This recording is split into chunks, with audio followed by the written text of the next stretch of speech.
to the webinar. The webinar will begin shortly. Please remain on the line. Business where there might be opportunities that you could be taking hold of that you might not be doing right now.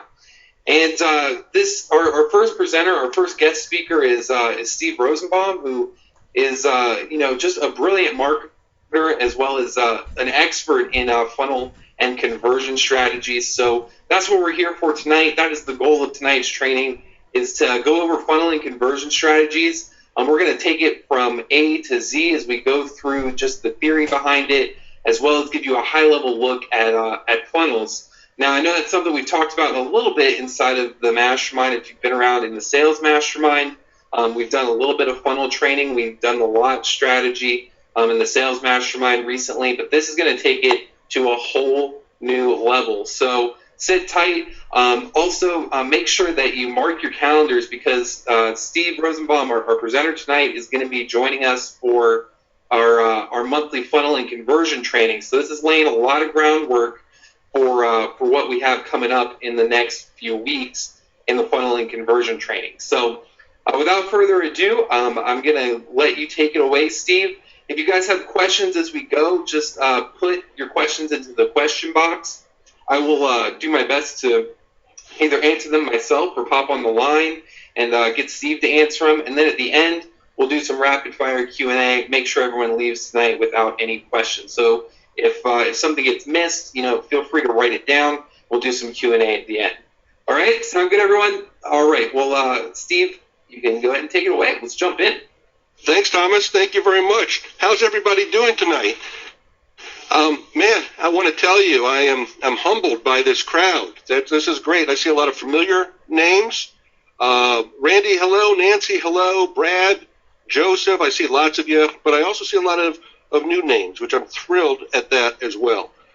So, Thomas, I want to thank you and David, John, the whole Real Strategic family for this is an honor for me. David and I, this has been a labor of love really for about a year and a half. We've been talking about how awesome this would to be able to work with your group and teach them about funnels. And so I am just tickled pink that it has come together, and I'm thrilled to be here. So I want to thank you all very much, too. As Thomas said, you'll be seeing more and more of me where I'm going to lay the groundwork today. Funnels is something I've been doing for, I hate to admit for how long, but let me make a little introduction in case for those of you who may not know who I am.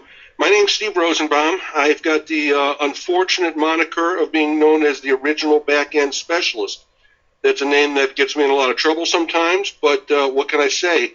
It's what I do. I focus on the back end of the marketing funnel. My first product, many of you may have seen, many of you probably own, Back-End Blueprint, was a product I released several years ago, and has really been the foundation for a lot of what I have been teaching since that time. And it's, even though the book came out and the product came out for the first time in 2012, I have to tell you, this is stuff that I've used for, I dare say, decades. I've been doing this since 1986, when I first started doing marketing automation on a Macintosh Plus using the Semantic Act program. In fact, it wasn't even Semantic back then. It was way back before they even bought it. I can't remember the first name of the people who brought it out. So I've been doing this a long, long time. And as time has gone on, I've developed some proprietary processes that have brought not only great success to myself, but also to businesses around the world. And I make it very clear, when you follow me, you know that my passion is for serving businesses. I believe that businesses are the absolute, rock of all it is of our culture, of our economy, of everything else. Small businesses are so important, and I really have a passion for helping them. And the reality is they need a lot of help, and they're also missing out on a lot of very easy revenue and very easy fixes to a lot of the pain that they're in. So that's what I talk a lot about. So again, just quickly introducing myself, my book, The Back-End Blueprint, you may have seen me there. I do some speaking from the stage. In fact, you'll probably see this slide, I think, in today's presentation. I was featured in Joel Comm's second edition of So What Do You Do? He calls it the 40 Geniuses Next Door. And I was fortunate enough to have a chapter in there. I've got a free email series and has turned into a podcast called Real Life Adventures of a Rainmaker. I have a lot of fun with that. And I've recently began teaching over on Udemy. And my first few courses have all reached #1 in their category and are right up there with almost a perfect 5-star rating. But a couple have slipped in there that didn't quite give me perfect 5, so we'll let them go. All right. Carl says, yeah, the Mac Plus. Yeah, that was my first computer in 1986. And I got to tell you, Carl, if you remember it, you know it. I paid a fortune. I doubled my RAM memory to 1 megabyte. 1 megabyte RAM on that Mac Plus. That was a monster. And I also spent a fortune on the biggest hard drive I could find, which was 20 megabytes. So that gives you a little idea. The technology's changed. The technology's changed quite a bit.